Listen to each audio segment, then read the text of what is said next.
Well, good morning. Welcome to Model Kit Stuff. Welcome to Table Talk Live. Not the first time I've done Table Talk Live, but I don't do it very often. So first thing is, if as soon as you get in the chat, if you could just let me know in the comments that you can hear me, that you can see me, that would be great. I'm going to assume you can, so we'll crack on. Bit of a different angle this week as well. We'll explain all about why this is live and so on in a moment. I'm just checking what I can see on the screen. Yeah, it seems like we are okay. Right, okay. I'm not prepared for this. But first things first, let's just move that. I just need my cup of tea near me. I still have a bit of a cough from COVID. COVID number 4 for me, 4th time I've had it. And it left me with a sore throat, and it's left me with a little bit of a cough. Nearly done. I'm coughing a lot less, but in my trusty Airfix cup, we have a nice cup of tea, herbal tea, of course. I don't drink ordinary black tea. So if I do get a coughing fit, hopefully I'll sort it out, but I do apologise. I can see... Brilliant. Thank you very much for the comment. You can see and hear me. Brilliant. And so nice to see you. Hi, Baz. Hi, Motti. Hi, Dom. Good to see you. Looks like Dom's in charge of policing for us today. So first of all, a big warm welcome to all of you. If you're watching this after it's live, because usually it goes out at 8 o'clock, then, you know, big warm welcome. You are not going to get any videos, any adverts in this video, so that's a good thing for you. So big welcome to the members, big welcome to the subscribers, and if you're a new subscriber, a big welcome. Saturday, normally this is a recorded video that I then edit. I usually record it on a Wednesday around about my lunch break. I'm always generally working from home on a Wednesday, so I can stop working, record the video, go back to work, and then in the evening I can edit the video. On a Thursday I upload the video. Friday I can do checks, I can re-upload if I need to, and then put the thumbnail on and we're ready to go. And I have done this, all of that this week. So we recorded the video on Wednesday, but I didn't upload it because I was really quite angry on Wednesday. And when I reviewed it, I decided there was a few things there I was saying that perhaps as I'd calmed down a little bit, I didn't want to share. So I've decided to do it live so that you've all got a table talk, and I can rephrase some of the things that I want to say. So I'm still going to say everything I was going to say, but we're going to do it in a different way. And I'm going to make a comment about some people's comments. Generally, they're comments from people I have not seen comment before. So we'll talk about that all in a minute, but let's try and keep the format. And actually, before we go into what happened last week, let's just talk about why we don't do this live very often. In fact, why I don't do live streams very often. And the reason is they're not worth it for me.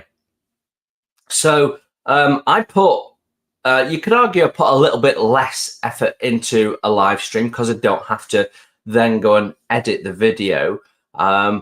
But actually, they take up as much time to record them. I have to put the same amount of thought into what I'm going to say, and in some ways they're a little bit more difficult because I can't edit out the moments where I'm stopping and thinking and what have you. But because adverts don't run on a live stream, I get almost no revenue from a live stream. So it's not worth it for me. The channel doesn't get a benefit from doing things live. And I know lots of channels do live streams, and I do live streams very occasionally. But the reason I don't do them very often is because they're not worth it. They are quite good fun to make. And depending on what the subject is, sometimes they're just the right thing to do. So, you know, when I was having a chat with Peter Oxley, you know, that's the right format to do that. I have an interview coming up at the end of the year, and I wondered about whether I wanted to do it live stream format, and I've decided no, I'm not going to. So I don't do live streams very, very often because there isn't much benefit to the channel. Generally, the viewing figures of live streams are a little lower. In this case today, it might be different. And so they don't bring a benefit to the channel. But it would be great and really helpful for me if during the course of you watching this live stream, you just hit the like button so that people that usually look out for a table talk don't miss it, because they are not going to get the usual notifications that it's come out, I don't think. Anyway, here we are, live stream. I'm going to take a sip of my tea because all this talking's already drying my throat out. It must be about 28 degrees here in Lancashire in the UK already. So it's already quite warm. I've got my shorts on, not that you can see them. You don't want to be seeing my legs. Right. So what I will do every now and then is I'll just check the chat. But this isn't really an interaction style video because it's a replacement video. So let's go back and talk about what happened last week. It was a big week. I had 2 stash ads. One of them has been quite a focal point for the whole week. I think most people are aware of that. But on Monday, we started with our group build update. So just a very quick reminder, if you've not seen the group build update and you're building to one of the group builds, go and see it, because what I've done is I've laid out in there all the group builds that are currently running, the one that's coming up in September for members only, and what the timelines of those are.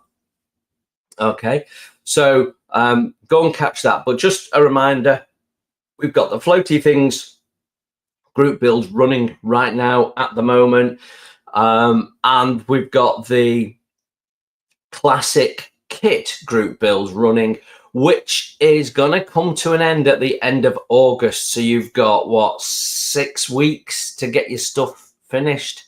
So yeah, because the members only group build starts on the 1st of September. Right. Okay.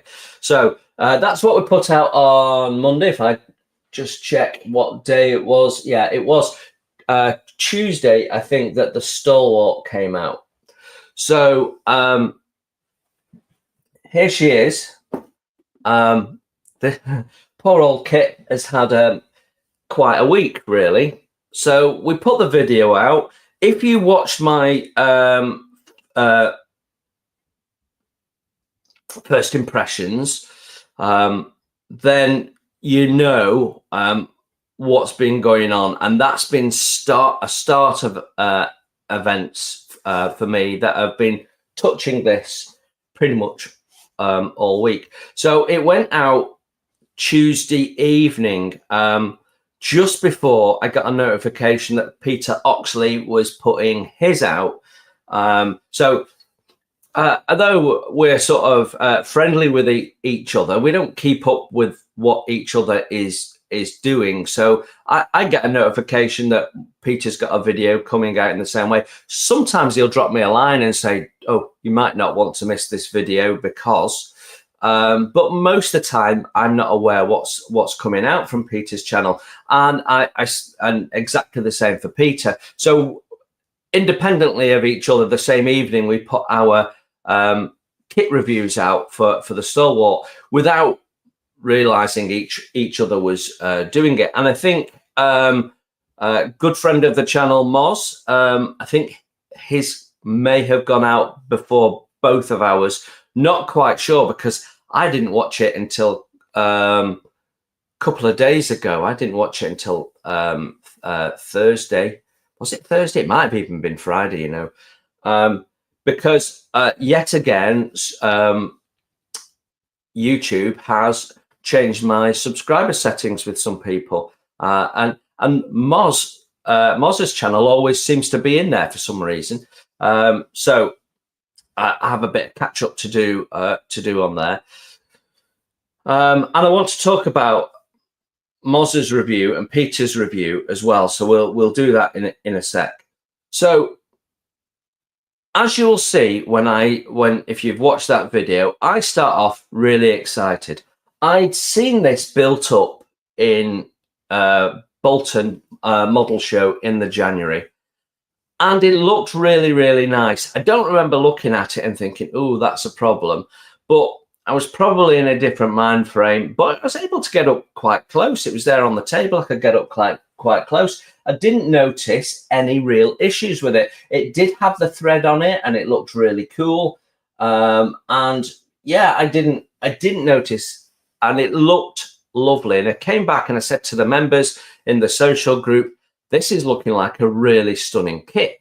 And in my mind from that point onwards, and I'd already pre-ordered it. I pre-ordered it at the start of January because it's a lovely looking vehicle in its own right. But I remember them from when I was younger. I've seen them go down the motorway. So I remember them. I really fancied building it. Then I saw it and thought, this looks awesome. And in my mind, I was thinking all along, this could well be kit of the year. Not just for Airfix, but for everyone. If they get it right, if it builds up as well as it looked, and I didn't notice any issues. Now, the one that was on display in Bolton, as I recall, was built up like this with the sides up and the top on. So yeah, at that point, I'm really excited. We got the box. I was really excited. I filmed the first impressions the evening that I got it. I think I got the kit on the Monday, and I recorded it on the Monday evening. And we started off, and if you watch that video, you can hear my enthusiasm at the start of the video. I was really looking forward to it. I also remember it was only a week and a half before that I'd done the first impressions of the TR9, is it? Spitfire, with the two-seater Spitfire.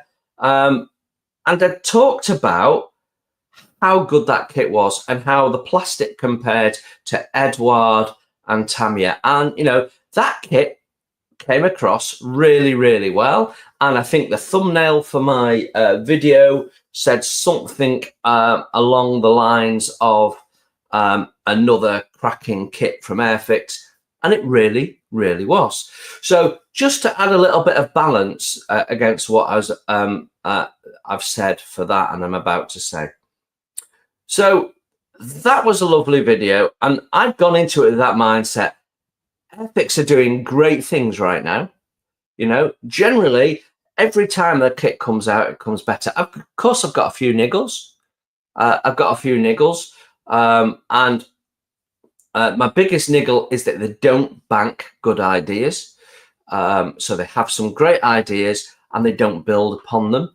And maybe that's a whole subject for another table talk. So anyway, we went through the instructions. The instructions are fine. The decals, cartograph, they're great, blah, blah, blah, blah. Then we got to the plastic. Now, I've got my lamp on, so that's this bad boy here. It's a great big strip lamp. It's got lots and lots of LED bulbs in it, and it's designed to meet natural light, although, it's not really, but it's quite a strong lamp. And what happens is I have it overhead, and I have my camera just here. So the light is slightly above the camera. The camera's there. The way this projects light on its highest setting, I don't get any shadow from the camera, and the light is bouncing off it. So I immediately see all these undulations in the plastic, and it's sync, and there's tons of it. So basically, to cut a long story short, if you've not seen the video, every single piece that is either a thick piece of plastic or has detail on both sides has got sink on it. So much so that I would argue you shouldn't build it. Now, I'm not saying that you can't build it. This is where we're going to get to the comments in a second. But I shouldn't receive the kit in that condition. So I explain in the video what causes sink. I'm not going to do that now. But there's basically sort of 5 main things that could cause sink. The most likely one, being that the kit I'd reviewed the week before has come from the same manufacturer, the most likely one is that there is issues in the design of the tooling. That's just my opinion. Now, what backs that opinion up for me is that when you go onto the Airfix website and you look at the pictures, some of those parts have sinking in their own build. So they have done a test build. They've used one of those test builds to take photographs for their official website pictures, and some of those parts have sinking. You can see a picture of this drop down, and every one of these has caused huge sink marks all the way along it. So why is that a problem that we've got all this sink? Well, obviously the designer of the model, the company selling the model, both don't want you to have sink. They don't intend for you to have sink. They intend for that to be a perfect flat surface. So when you've got sink there, massively there, it's a problem because the model doesn't look right. So you've got 2 options: ignore it or rectify it. The problem is some of this sink is in areas like this window here. If I bring this close to the camera for a minute, you can see you've got rivet detail, you've got a raised lip around, where are we, that window there, and there's a massive amount of sink in it. So for many, I would even suggest most modelers, that's very, very difficult to sort out. Only very skilled modelers are going to tackle that with any degree of confidence. So it's a problem, and it's been a problem there since the design stage, clearly, because they have designed that model. They've had at least some issues, and they have test built it. They've approved it at that stage, and then they have gone to market with it. Now, it could be we've got a combination of more than one issue causing the sink, because you can design the issue in, obviously. So if these strips here had been a separate part, you wouldn't have got the sink, because you wouldn't have this big thick plastic lump. So if this was mini art, they'd probably even have done that photo etch, because it's thin photo etch style material. Come back to photo etch in a sec. But what's happened, because they've made it thick, chunky plastic, it makes it very likely that you'll get some shrinkage, because as the plastic is thicker, the cooling of the plastic in the middle is slower than the cooling of the plastic on the surface, and that forces it to contract, and that's why you get sink. It's not the only reason. It could be not enough pressure in the tool, putting enough material in to backfill the void as it's cooling and shrinking. So there's, like I say, there's 5 different options. I explain them in detail in that video. So if you're interested in that, even if you're not interested in this, go and watch my first impressions, and it'll give you a view. So it could be that we've got multiple things going on, and that some of the sink in here wasn't there when they were building. I don't remember seeing it. That's what's bothering me. And the sink, there's a lot of sink in this part here that doesn't seem to be visible on the Airfix website. So I suggest we might have more than one issue going on. Now, when I am saying, this is a great kit from Airfix, like I did with the Spitfire, I get lots of positive comments. When I go, look, this is a problem and I don't like this, that's when I occasionally get a negative comment. Now, most of the time, these don't come from subscribers of the channel. Most of the time, it's people that find the video. So just a reminder, roughly 80% of people watching my videos are not subscribers. So you've always exposed to people who perhaps never come across the channel before. And you know, they've found the content through how YouTube has presented it to it.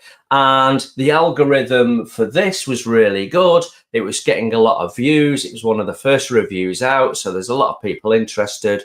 So that puts it on the next up list for lots of people who could be interested, because YouTube's algorithm can see that the video is doing okay. And so it builds on that, and it slowly snowballs a little bit. So we get more people coming watching this video that perhaps wouldn't. And that means you're more likely to get a troll. And I have done more blocking on that video than in the last 6 months put together. And I know for a fact that both Peter Oxley and Moz have had the same issue with hate speeches. And people are very brave when they can't look you in the eye. You know, they think they're being clever. But I just want to address some of the comments quite professionally, more professionally than they were. So that there's a number of comments about, well, why is sync an issue? Well, let me put it this way. Next weekend, I'm going to be picking up my new car. Okay, so £32,000 is very different than £40 for a model kit, or 35 if you look around and you're not an Airfix member. You know, so I take that totally, but this is about principles, okay? So if I pick up that car next weekend and I turn up there on Saturday and there's paint runs on the paint finish, then that's wrong. It's not as it should be. What am I going to do? Am I going to go, you know what, don't worry about it. I will go and pay for the car to be resprayed. Am I going to do that? Or am I going to say, sorry, I'm not accepting that. You need to sort it before you hand the car over to me. I know what you're all saying. You'd all do the latter. That's what I would do. It's no different here. They have presented you with a kit that's in a condition that it shouldn't be. And the more people that accept it and go, yeah, you know what, I'm just going to sort it out, the more manufacturers, like in this instance, Airfix, are likely to go, well, we don't have an issue really. So people accept it. They don't mind. Let's just chuck it out. Now, I'm not for a minute saying that that is Airfix's attitude. Airfix are trying to be the best they can be. And I know people like Dale will take this very, very seriously. And possibly because of Dale's role in the company, he doesn't see all of this and isn't aware of it until it's actually an issue with the customer. Dale's a very customer focused person. And I don't think Airfix as a company want to present a poor product that gets lots of criticism. Why would they? So something majorly has gone wrong for a kit to be in that condition. And everyone that I know who's got this kit has got this problem. And it depends how closely you look, how much you see it. So there is one person that has said, oh, I've got mine, it's perfect and there's no issues. Frankly, I do not believe you.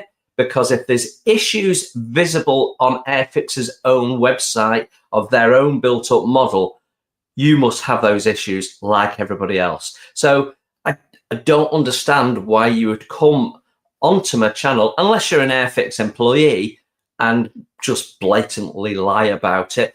Or, as the saying goes in the UK, maybe you need to visit Specsavers. So yes, there are issues with the kit. Yes, Airfix aware. Moz tells me that Dale is investigating it. So at some point, something will come to light out of that and some action will be picked up.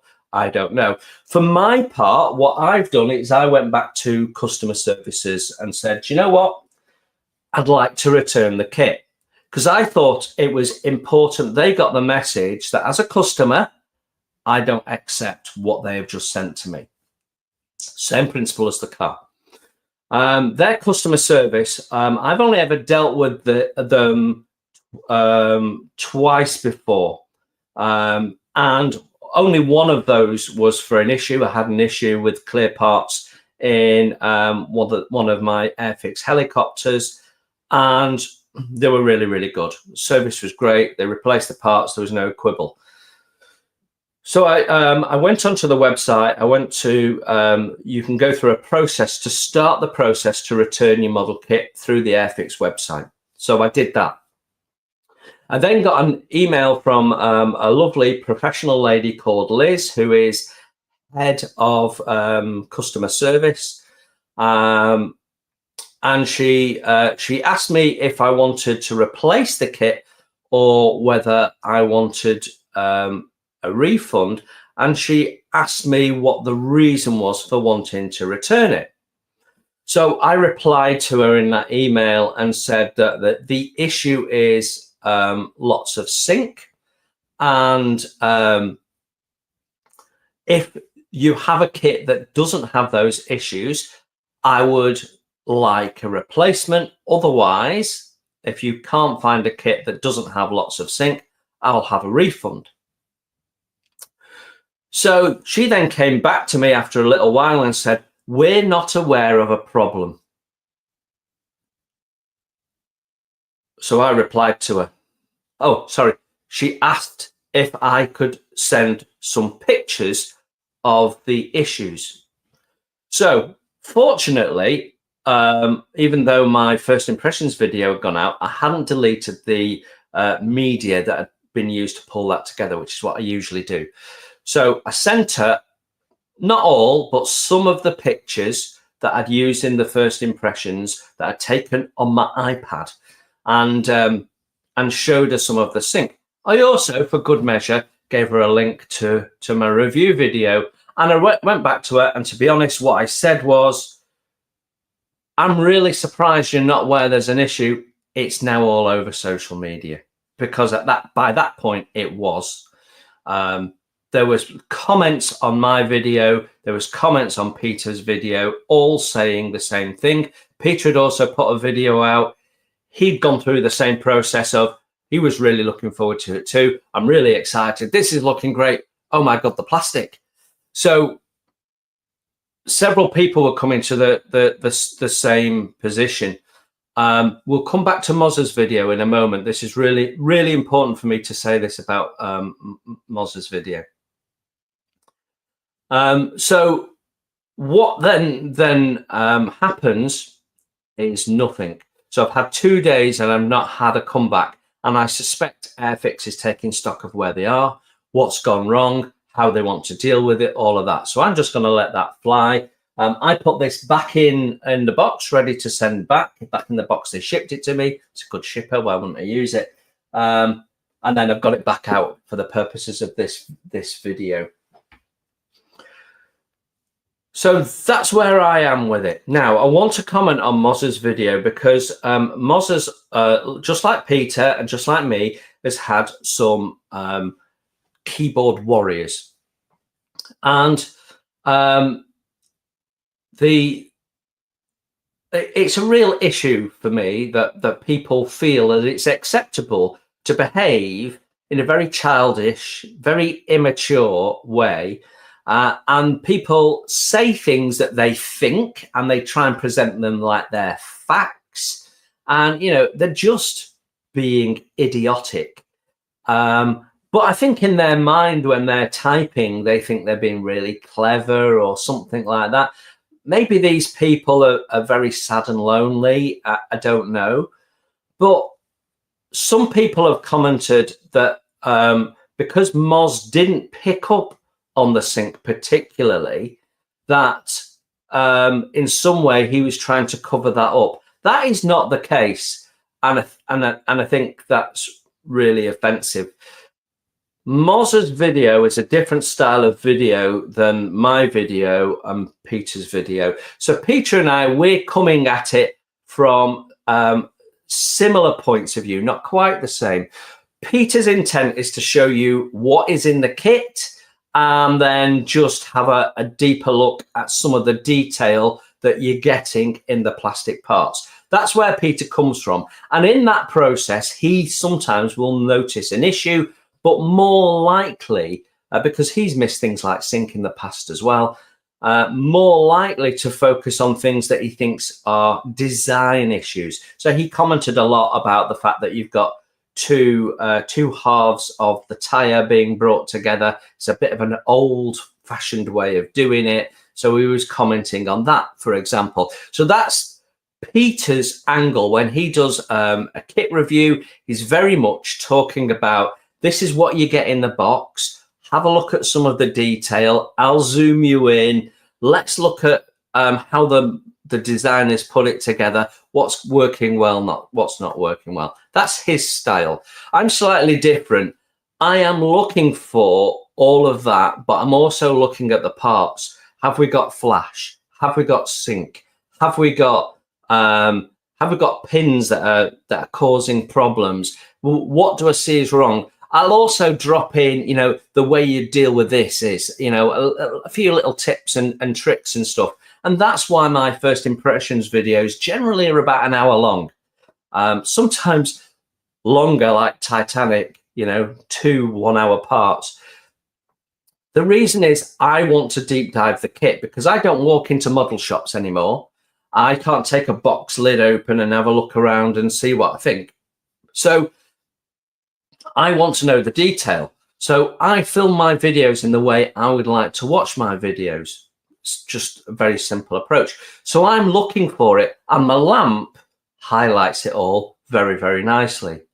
Now, Moz's style of video, he does a shorter video. He's showing you what's in the box. He's capturing some of the detail, what looks nice, just giving you a quick run through of this is what you get. This is how many sprues you get in. This is, he'll point out things like, yeah, they've got sidewall writing, which Airfix never do on the tires and all of that sort of stuff. Again, he's not focusing on, is this kit going to build well? Has this kit got issues? Has this kit done something that's not been done before? I can't remember what the kit was, but it might have been the Chinook, maybe. I've got a feeling it was one of the helicopters. And I mentioned in my video, Airfix have done some slide molding. And that's something that at the time Airfix wasn't doing much of at all. And Moz reached out to me and went, is that right? Is that what you think that is? Is that slide molding? And I said, yeah.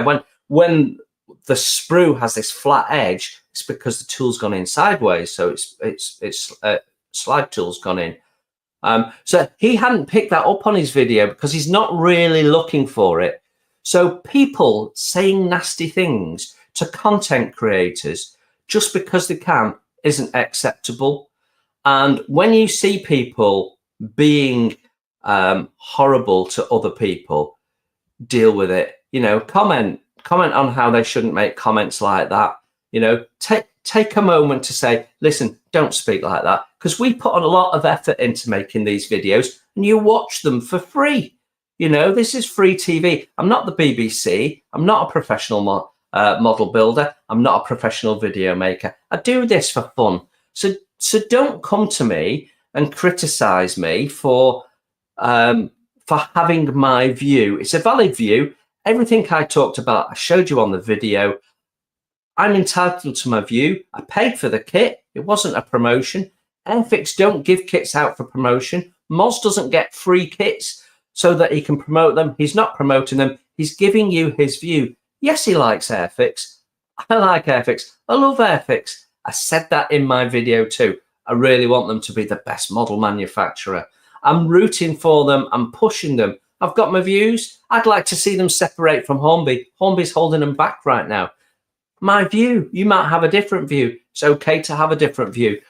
But how you put that different view across is what's important. So people telling me I'm wrong, sorry, you're wrong for saying that I'm wrong. I am not wrong. I'm entitled to my view. So this kit, in my view, should never have hit the market in the condition it's in. It should have been reworked at the design stage if it's a design issue. It should have been caught at the quality control issue, if it's a factory control issue, you know, and these issues should have been caught and rectified, even if that meant delaying putting it out. Because, I mean, I'm not looking at my comments, but I'm guessing lots of people are already saying, yeah, I've got it and it's terrible. And that's not doing Airfix any favors, and Airfix will know that. So Airfix won't have wanted to put it out to upset all their customers. That's a disaster for them. This release, I think, is a disaster for them. And I'm as upset as everybody else. And I'm probably as upset as people in Airfix about it, because I actually genuinely love Airfix. Right, 1 sec, I need a brew. Right, I'm not keeping up with what's going on in the comments, but a big welcome to you all. I know it's early in the morning or very late. I mean, it's what, midnight if you're in the US. So thank you very much for joining. I have no idea how many are in there, but I will have a look at the chat when I come back. But yeah, I can see Darren Ward there. My kit was terrible. I honestly thought I'd bought a classic kit. Yeah, and that's the vibe. And I think I said it's a 90s re-release of a 70s style kit, and that's how it comes across. So I think there's a whole combination of things in there. Right, let's just talk about photo etch very, very quickly. We haven't moved on from what happened last week yet, have we? So I made a comment about photo etch in the Airfix kit. Airfix have this real hang up on photo etch. Some of their kits have had photo etch. Those are kits that have been designed by Academy, and there was some comments that this was an Academy design kit. I don't believe it is. I'm, you know, if someone like Moz, who knows this sort of thing, comes and corrects me, then fair enough, or Airfix want to correct me, fair enough. But I believe this is a complete new tool designed in-house by Airfix and manufactured in India. That's what it says on the side of the box. So when you get things that are Academy re-releases, it usually says made in Korea on the box, I think, as I recall. And Academy have taken information that Airfix have given them in the past. I think this is what they did with the KT ambulance. They then design the model around what Airfix have requested. They then manufacture the model. So you get something that feels very much like an Academy kit from them. And one or two, and I think on that box, it also says made in Korea, and this definitely says made in India. Now, one or two people said that the sprue felt very much like an Academy sprue. Well, that's about banking ideas. So I said we'd come back to this. So let's talk about it. Hi, guys. Good to see you. See you've just popped in. Oh, and Scale Modeling Twins. Hello to you as well. Craig, I can see you. See, I'm getting distracted. Right. So one of my beefs with Airfix is not using photo etch. And one of my beefs with Airfix is not banking good ideas. So I want to just talk about those two things a little bit. And then I promise you we'll move on to other things, because there is another kit to talk about.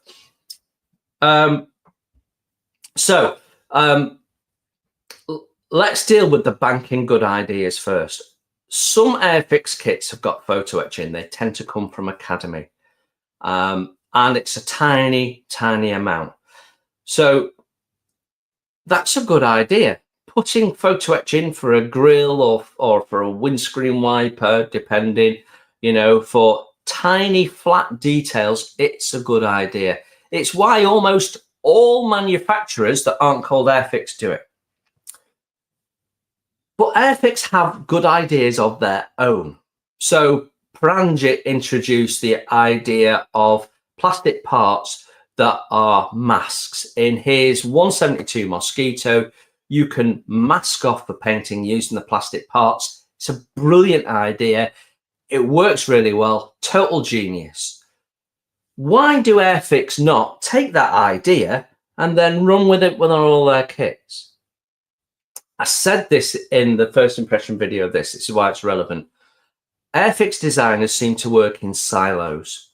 So when you look at the sprues, you can almost tell who's designed it, because you'll get the big letter in the sprue with the cutouts. That's something that I know Pranjit does. You get some that just say the frame A, some that have both. In this case, you've got the big tabs with the letters. Yeah, I know Academy do it a bit like that, but so do Meng and so do Tacom. So taking that one little bit of evidence and coming to a big conclusion and saying, oh, it's an Academy kit, so it's not Airfix's fault, it's just wrong. The designers all have their own different styles, and that shows through the kits they design. Now, you don't get that with companies like Tamiya, because Tamiya, being Japanese, they'll be making to a standard, and they'll have checks and controls, and you know, culturally they wouldn't do it like that. Whereas Airfix, English company, we're a bit more English, a bit more relaxed when it comes to controls and process. They all seem to do it slightly differently. That's why you get comments when a kit comes out and Pranjit is clearly the designer, or we know it is, that you get people saying, well, you can see this was designed by a model builder, which I always think is a strange comment, because all of those designers are doing test builds, so they're all model builders. It may be that they're not model builders in the background, but a lot of them actually are.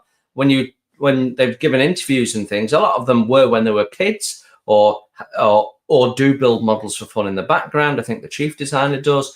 So I don't really accept that you can tell it's a model builder. It's just different approaches.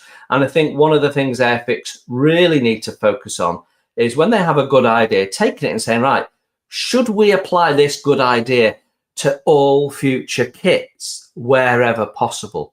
So, they have done in the past wheels with a separate hub and a separate tire. That would have been great on this. Now, maybe the tires are so thick that it wouldn't have worked, and maybe that's why they've had to do two, but they could still have done the hub separately, so it's easier to paint the tires. It's just my point about not building on good ideas. And they have done some real finesse in some of their molding, and yet this comes out with a great big solid piece blanking off the lamp with a clear lens that you won't be able to see unless you look side on at it. You won't see it front on. That's another design faux pas for me.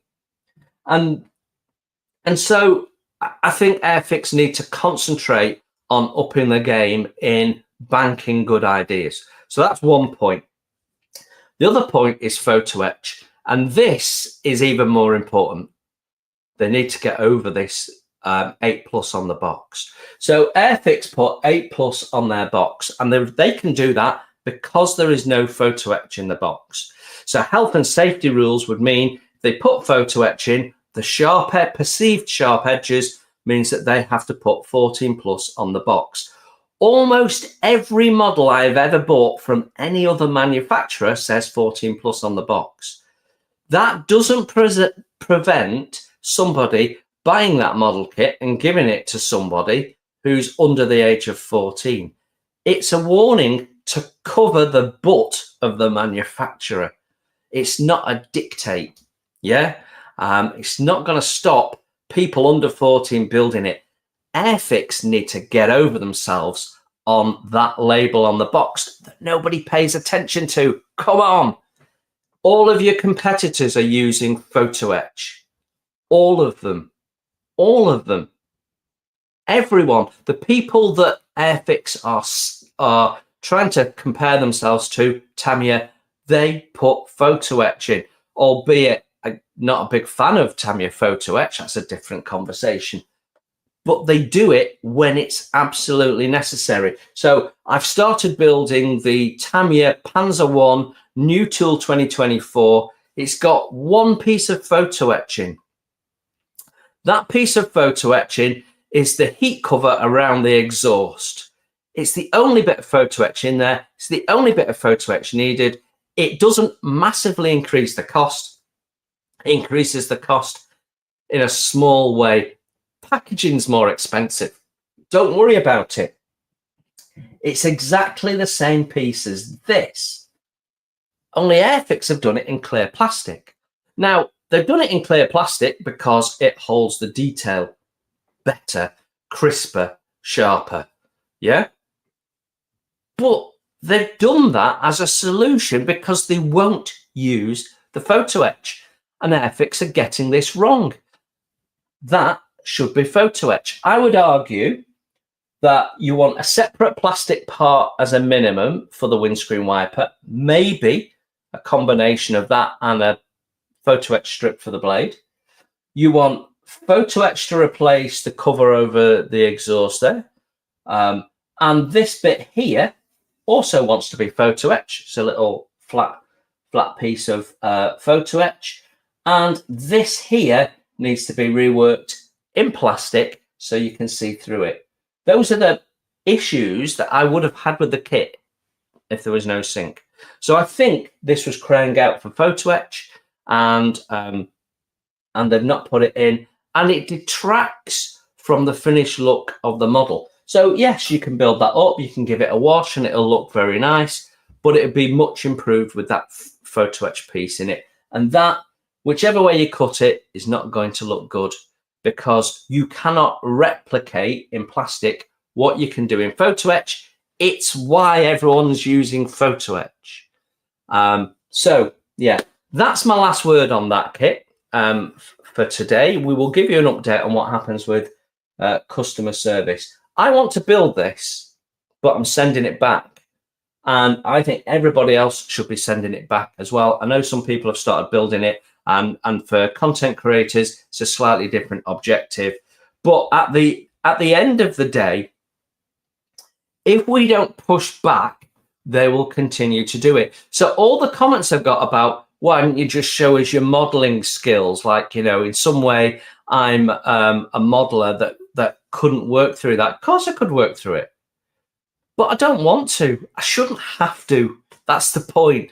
And the more people that just go, yeah, it's okay, I'll accept it, the more companies such as Airfix will let it fly. I mean, Rodin's another one. So, you know, let's push back. Let's say Airfix not good enough. Let's get Airfix to sort it out. So I don't want Airfix to go bump over this or anything like that, but keep chucking stuff out like that. You won't have a business for much longer, my friends. So, you know, I'm hoping that Dale will still shake my hand at Telford this year. You know, they've got to hold their hands up and go, yeah, we accept it's not great. What's important now is how they resolve it, because I'm in two minds about whether I order pre-orders in January. I've actually said to Peter I won't do, Peter Oxley, because we've been swapping some texts over it. But actually, I look forward to doing my pre-orders, and I really want to pre-order the kits. I get them quickly so I can put them on the channel quickly. And most of what I get from Airfix is great. So let's not let one kit spoil it. But I did say to Peter, I'm not going to order them because I need to see what the quality of the kits is like. That's how disappointed I was. And it's why I pulled my Table Talk video, because I was a bit angry in it when I recorded it. I recorded it on the Wednesday. I was still smarting over the fact that, because I was going to stop everything to quickly build that, like Moz is doing. Moz is building it. If you want to see it come together, get over to Moz's channel and have a look at it. I noticed on his Facebook page, he's put some pictures up and says it's coming together well. He's not dealing with the sync issues. I noticed he's just putting it together to give people a view of how it goes together, and that's perfectly fine. And, you know, he doesn't need you to tell him that he should have done that. He knows what he should and shouldn't do. He's doing what he wants to do. That's what we're all in it for. Right, okay. That got us to Tuesday, would you believe? At this point, I'd usually press stop, go make another cup of tea, think about what I'm going to say. I can't do that because I'm on a live stream, so I'm going to have a little swig. Right, I noticed John Christmas is there. Hello, buddy. Mark Evans. Hi, nice to see you. I'm just going to have a quick scan up. Gavin Blackburn, hello. Scale Modeling Twins, I think I've said hello. Phil. So Darren Ward, hi. Right. I'm not expecting to have, James Carnahan, I'm not expecting too many people to be watching this. It was really about recording it while everyone's still asleep so that I don't get interrupted, so that there's a table talk out there for people to watch when they come to watch it. How long have we been on? I've been on 50 minutes talking about that Airfix kit. Can't say I'm not passionate, can you? Right, okay, that got us to Wednesday, and was it 27? Let me check. Part 27 of the Sherborne build. I keep thinking we're nearly done, and then I keep looking in my folder, and I've still got loads of videos. The rigging, I've tried to go through in lots of detail, so we've got lots of videos. And in 27, you see me basically build and rig one line. Someone said I might have put the block on upside down. If I did, I haven't noticed, and it's too late now. I'm not going back to rectify it because I'm well stuck in on the lady. But you know, these things happen. I'm only human. Us content creators, we're just humans in another form. So that was Wednesday. That should come to an end. I'm going to try and put one out every week until it comes to an end. I've already edited the first one of Lady, although I haven't got much else because it's just doing the second planking at this stage. I think I've probably got another 2 videos I can make out of Lady content at this point. So yeah, and then on Friday, which was last night, not very often I'm talking about what actually happened. We had Scharnhorst 27, and we were focusing on the big guns, which again Trumpeter have massively messed up. That because the kit is basically a reissue of the Gneiss now, and with a little bit of reworking, they have missed tons and tons and tons of factually correct stuff. Now, they have created a model of Scharnhorst as sunk 1943, and they've given us turrets as of 1941, early 42 at the latest, because I now understand that she got some sea damage. They were having issues of the A turret, Anton, flooding. Because of the design of the bow, she used to ship a lot of water, and they were getting flooding in Anton. So to try and reduce that, they took out the little viewing ports. So that's why those wings disappear, to try and get Anton to be a bit of a drier turret. Can you imagine working in those conditions? So yeah, they're taken off and blanking plates are put on. And as you'll see in the next video, I end up putting blanking plates on and doing rivet detail and stuff. So more fun stuff to come from Scharnhorst. Though I haven't done anything on her for 2 or 3 weeks with being away and being ill. And I won't be doing much modeling next week because I'm getting this car and I'm going to have to mess around with the setup. I mean, the dashboard's got something like 9 different setups just in how you present it before you set up things like Apple CarPlay and all that. So that'll keep me busy most of the weekend. I will, however, it might not be next table talk because I won't have the car, but the one after, I will give you a quick walk around because there is something on that car that is really helpful if you happen to buy model kits. Honestly. No, honestly. Seriously. Right. Okay. Right. Okay. So that gets us through what we got through last week. So let's talk about what happened on the bench. And you can see it here. It's happening. This is as it was last night when Scharnhorst was going and we were on the live chat. And if you've never joined one of those live chats on a Friday night, it's 9 p.m. UK time. Please do so. You get the bonus of not getting any adverts as well. But we get to find out what's going on amongst some of the members live. We chat about stuff. Last night, Chris Watton, a good friend of the channel, and as many of you know, I'm a big fan of his company, his products, the way he designs wooden model ships. So he was on, and poor guy just wanted to see Scharnhorst coming together because he's a big fan of that particular ship. And it was like a Q&A session for him. So, Chris, how does this work? And so on. And I have to hold my hands up. I asked him a couple of questions. So there is a plan later in the year to have an interview with Chris. So at some point in the future, I'll be asking you for questions that we can then ask to Chris. Now, I've got a basic idea of what I want to do, but the plan is that we'll do it a little bit closer to we might even do it between Christmas and New Year, just before the HMS Surprise kit comes out. Because what I want to do is I want to do a sort of the kit launching chat. And, for people that don't know Chris, sort of introduce him, background and so on and so forth. And then end talking about the new release and details around that, which will then lead into me at some point doing the first impressions of the kit. And then we're going to go straight into building it.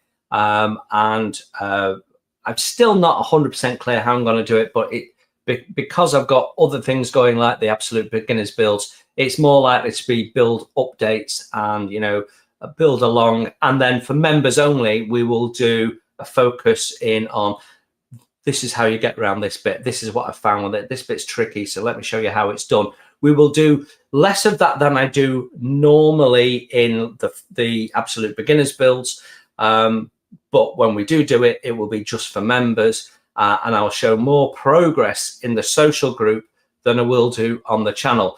So it's one of the things that I'm hoping will drive membership. Membership is becoming more important to me. And we're going to have a little bit of a think about what else we can do about that. So, yeah, that's sort of the plan with that. But he had a sort of mini Q&A session. So you never know who's going to turn up. We've had Stephen Payne, the designer of the Queen Mary 2, no less, in those live chats in the past when we were doing the Queen Mary 2 build. And I must confirm to you that Stephen dropped me a line after, was it last week's or the weeks before, when we were talking about the Amati Titanic. And he is up for supporting me with those videos. So when we come to build the Titanic, and I don't know exactly when that will be, but it will be the build we do after the Scharnhorst. When we build that,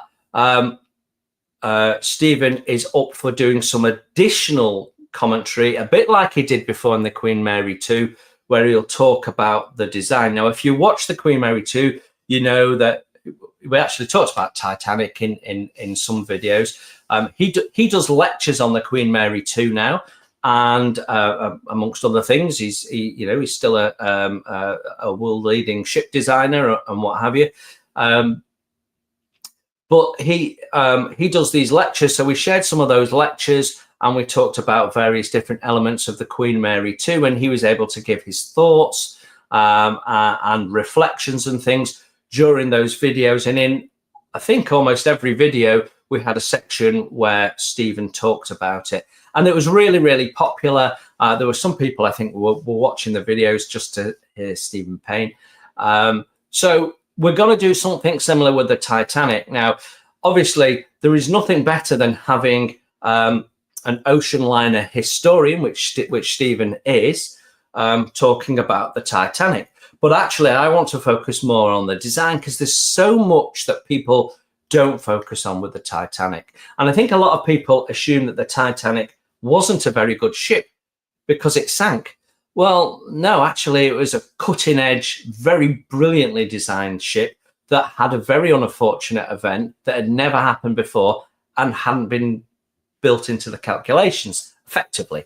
So, but there's all sorts of stuff in there, like people don't know that she's got hybrid power plants. So she's got two different types of engines on. The center screw is different. So I want to focus more on design, the design thoughts, and we can talk about how that then influences further ocean liner design which obviously Stephen will know a lot about, and even how that might have influenced his designs and stuff like that. I mean, is there something that came from the Titanic that ended up on the Queen Mary 2? I don't know. But, you know, there was principles that were on the Titanic that came from other ocean liners as well. We can talk about that. So I think Stephen will really enjoy doing that, and I think that will lend itself to the videos, and we should have another fantastic build series. There's nothing better than the Queen Mary 2 videos in my mind. You had model building with scratch building, with history, with the actual designer of the real ship talking about it. It's still my favorite build series. Right then, let's move on from that, because that was really just a comment about Friday night, wasn't it? So Friday night, I was doing decals. It got a bit warm. I ended up stopping because there was a lot of chat going on. But I'm part way through the decals of this. And I've got to say, in the main, they are going down very, very well. I've got a little bit of silvering, which was my concern with all this corrugation. So we've gloss coated, and we've started the process of putting decals down. But they've gone down a lot better than I possibly expected. Now, they are cartograph, and I have managed to damage one. I don't know if we can pick that up on camera. If you look at the bottom of the D about there, there's a little bit of the decal missing. That was me brushing over microsol. So for a second time, or actually, I dipped my brush in water, and I think there's still some microsol on after I'd put microsol in, and as I went over it, just lifted it. Cartograph decals are really, really thin, and I don't generally use softener with them for that reason. That once you soften a thin decal, you're in a world of hurt if you start trying to move it around. And I forgot my principle for a moment, and I've managed to damage the decal. Fortunately, with it being black, we can touch it up with a bit of Humbrol 33 before we put the final gloss coats on. So it's had one gloss coat. You can see it's a little shiny. When it's had another one or two coats on top, it'll have a bit more of a shine, which is what I'm looking for. So yeah, we've got the side decals on there, set for those. Now, between you and me, I've got those. I cut those decals off to make sure that they fit. Can't find them. They will turn up, but I'm going to put them on the other side, because when we show this model on the channel as a finished build, you're going to want to see the open door and all of that. So if I've got a decal missing, we'll have it on the non-visible side. These are all these little tricks that YouTubers do, and even model magazines do, that you don't know. I remember Spencer Pollard owning up to the fact that they quite often only built one side of a model in Military in Scale, or whatever the magazine was that he edited a couple of lifetimes ago. So, you know, we do these things. I mean, Queen Mary 2, I only built one half. Right. So decals are going on, they're going down. So what have I got left to do? I've got complete the decals, gloss coat it, we've said, paint the tires, clear coat all of that. I've got a repair of the aerial, which snapped into 3 parts. Got to paint the inside of the door, hang it on. I've got to come up with something so that this sits flat. I've got a piece of photo etch that's come off to put back on, and find my missing decal, and a bit of detail painting, and we're done. So that's coming along. It's nearly there, and actually I've started building the Panzer 1. So when I've had the clear coat drying, the paint drying, I've done the Panzer 1, and I've actually done all of the lower hull, all of the upper hull. It's gone together really well. It's Tamiya, you would expect that. So yeah, we've already started on the next build, and I'm looking forward to building a tank. We've not built a tank for a while. Last one would have been the Tiger 1 in that that diorama, so that very early first issue Tiger little diorama we did. I think that's the last time we did a tank, so it's good to do something with some wheels on. I say that we've got another 2 tanks coming up this year. We've got a Matilda 1 and a Matilda 2. So in September, members only group build. I'm going to build those in tandem. Now, interestingly, since I bought that really expensive 100 plus 3D printed Matilda, I say since the channel bought it, Gecko Models have announced they're releasing a Matilda one. And I'm pleased to say, I think it's Gary. Gary, if it's not you, I apologize, but I think it is. He's in the chat now, so he'll probably confirm it. He is planning to buy that, and he's said that he will lend it to me so I can do a comparison of the plastic against the photo etch, which will be awesome. So look out for that video coming up at some point in the future. Right, okay. So we nicely segmented then in a really professional manner, more professional than I normally do. We nicely segmented into plastic and 3D printing, which just happens to be what this second kit in my stash ad is all about this week. There you go. A Kugelwagen half track with skis. Yeah, this is a new tool from Meng, 135 scale, and it's stunning. It's absolutely stunning. I've done the first impressions. It will be out with you on Monday. So look out for this on Monday. First impressions of this stunning must-have kit. Now, that's a very different conversation than the other kit we reviewed this week. So what's lovely about this is that it's basically a plastic kit, and you can tell that they've designed a basic Kugelwagen because we've got things like wheel hubs in plastic molded in that we ain't going to be using. And then what they've done is they've said, well, we want to put these tracks on, and they've done them as 3D printed. So on here, on this model, you get 3D printed wheels, tires, 3D printed skis, 3D printed tracks and wheels. I'm going to show you in a sec. 3D printed gun and separate ammunition to scale, and it's lovely. And the mount structure, two-part mount structure for the optional machine gun, all 3D printed. The rest is plastic, and it's absolutely sublime. But I just wanted to show you the 3D printing. Now, one of the issues you get with 3D printing is a witness of the layering process of the printing. Where I work, when I was in a previous role where I work, I bought 3D printers because they use it. I basically work for an R&D part of the business.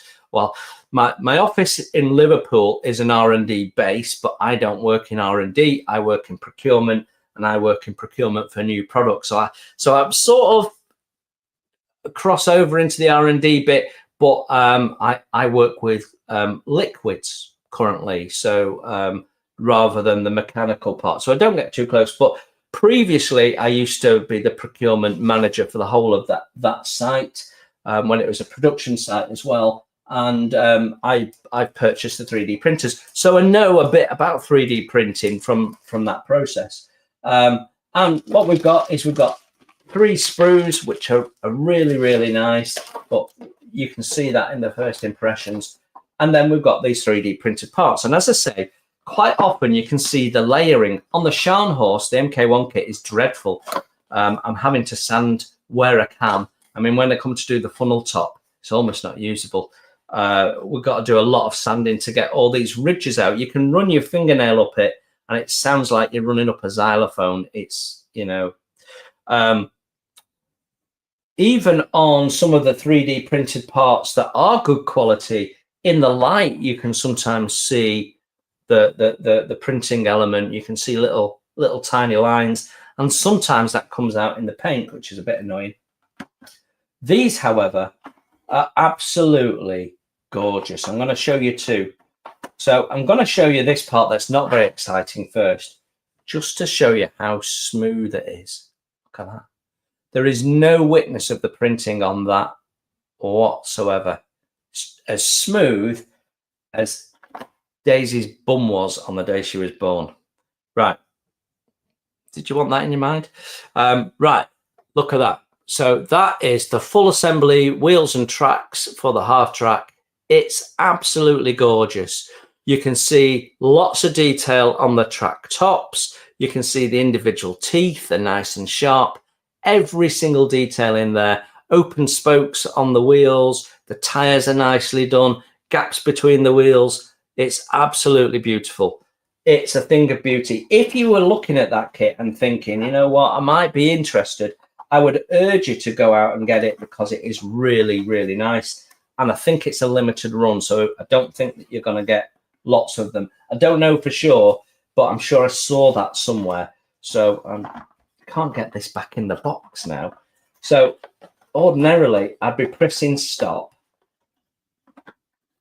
editing this bit out, and I can't do that now. We'll put that over there so I can close the lid on the box, and we'll sort it out off our camera. Right, so new from Meng. It's on the shelves now. You can buy it. It's already released. This I didn't pre-order, so it is available. Some of you may already have it. You can see on the side, its profile. It's quite high up at the back, so it looks a little bit odd. Obviously, it was a development to deal with the extreme muddy conditions in Ukraine and the Russian front. But it's just a bit unique. And I've only ever built 2 Kubelwagens before. One in 1/35 scale, the old Tamiya one, which was a lovely kit. And the 1/16 one, again, a Tamiya one, which was a lovely kit. Both of those have something that this one doesn't, and it's the only downside.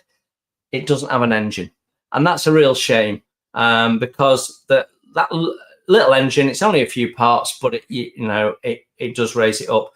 I'm tempted to see if I can find a Tamiya Kubelwagen on eBay or something for a few quid. They're probably 10 a penny, just to get hold of the engine and see if I can plumb that in. Because I'd like to see the engine in the back. It's the Beetle engine in real terms. So yeah, we'll see if we can find an engine to fit in. So I'm sure Aftermarket will produce one. Does it need photo etch? There's no photo etch in this. No, the only thing that I would like to have seen as photo etch is the framework here around the jerry can is molded into the jerry can, and the strap is molded onto the jerry can, and there's no writing, no imprint writing embossed into the jerry can. So I'd like to replace the jerry can, but I can't because the frame is made up of parts of the jerry can. So maybe we can get a new frame in photo etch for the Aftermarket and a separate strap, so we can swap out the jerry cans. But it will build up nice, but a little bit of photo etch for the windshield clip would be handy. But in the main, I don't think it needs it. They've got away without using it, and it looks stunning. First impressions of that on Monday. So yeah, that was my other stash ad this week, and we've already started on what's coming up next week. We're getting ahead of ourselves. So yeah, that'll be Monday. Wednesday, I have no doubt, will be another Sherborne. That'll be Sherborne 28. I don't know whether we're getting to rat lines yet or not, because I was doing rat lines and then pausing and doing another line, then doing some more rat lines, pausing, doing another line. And I'm not sure whereabout in my sequencing the rat lines I actually filmed them. I did one side and then I filmed them on the other side.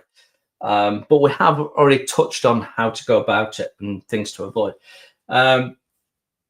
So yeah, that will be Wednesday, and then Friday I am not sure.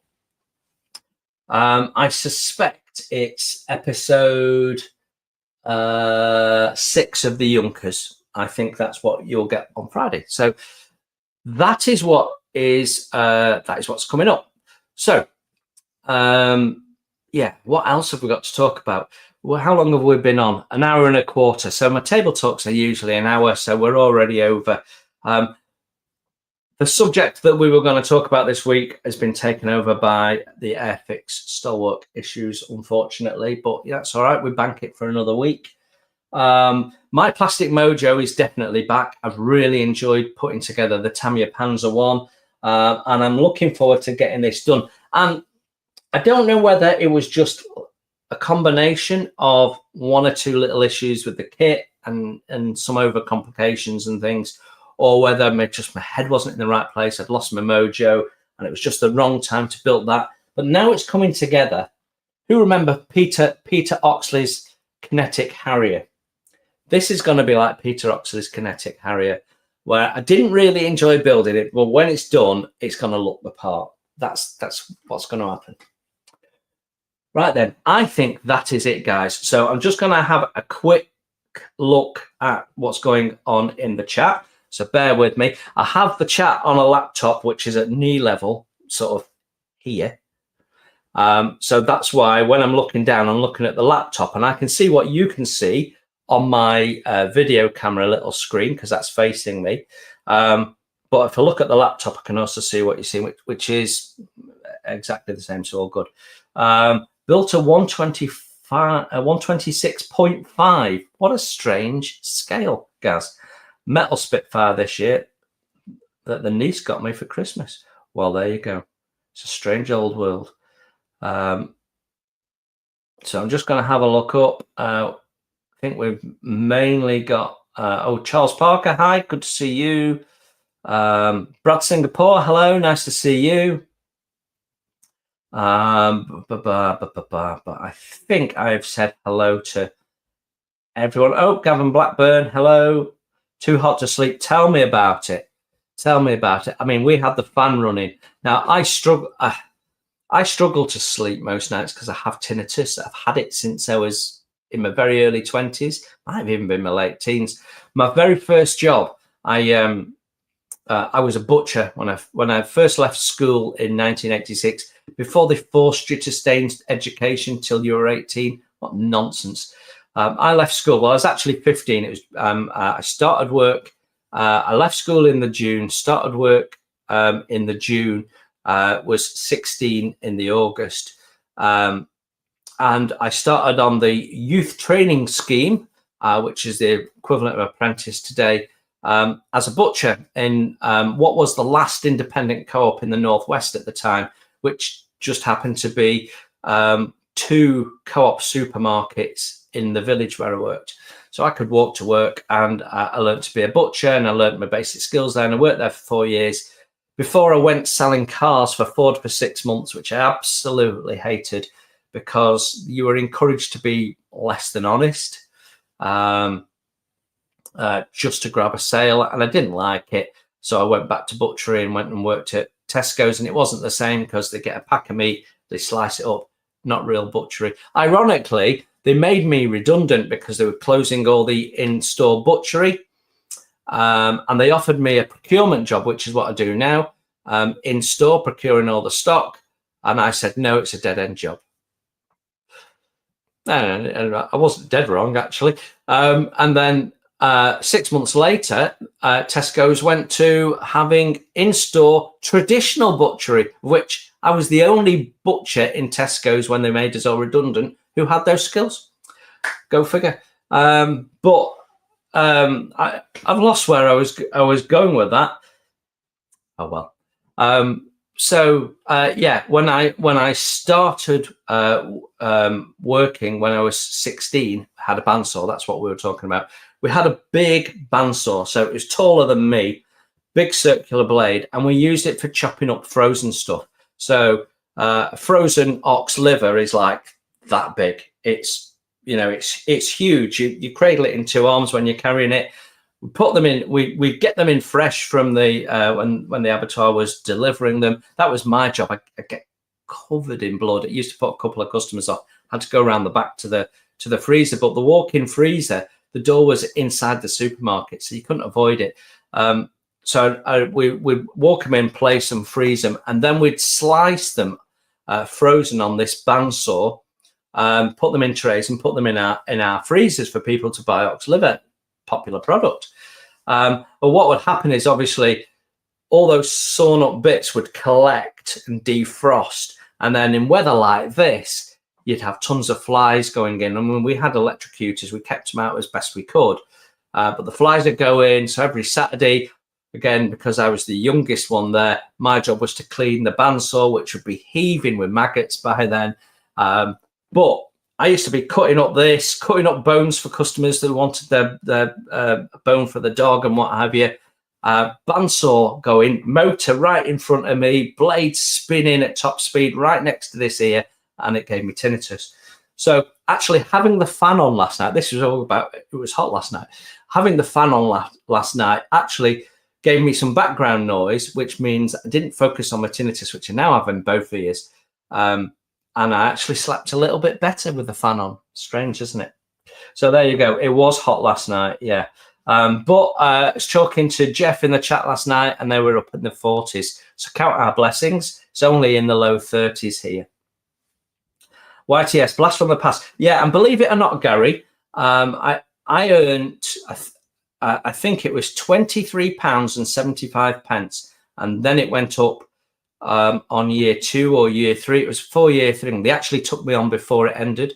So, you know, they were a good employer, actually, my first employer. It then went up to £26 when I was two years in. I guess that was something the government did. I managed to save up for my first car on that. So I used to get my pay weekly in a little envelope with a little chitty. And what I do every Saturday is I go to the building society. I would put in most of it. So I'd put in the £20 into the building society, and I'd keep the rest back for my spends. Of course, £27 went a little bit further, and it was probably equivalent of a couple of £100 these days. Well, let's see. In 1984, £50 was worth about £300. So gives you £300 now. So it gives you a rough indication.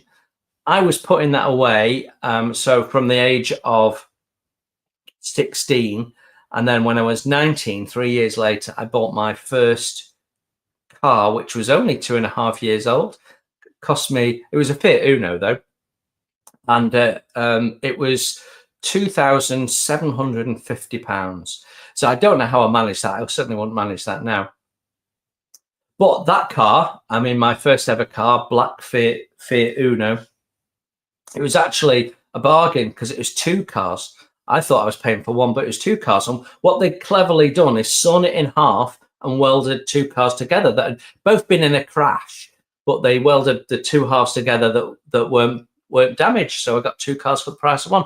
They used to call them in the 80s cut and shuts, and they're very, very illegal and very dangerous. And I had an incident where the handbrake popped on that car, and it went down the hill at work and crashed into our fridge freezer system.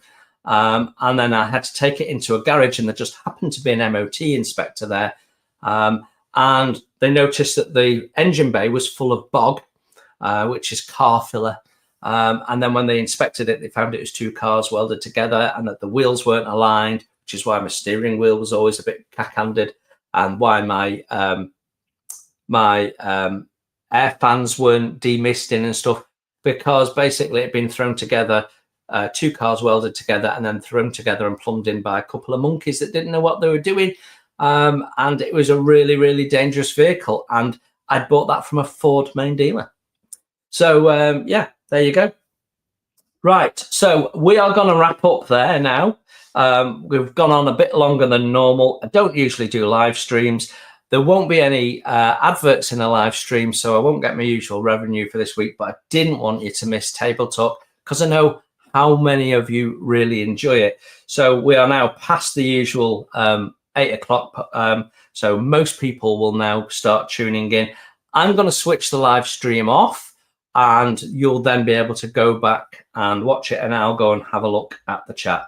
So Aubrey, you have not missed it. You will be able to watch it again like you would ordinarily watch a Table Talk video. So until I see you later in the week in the things that we've talked about, or on the Friday chat, have a great week.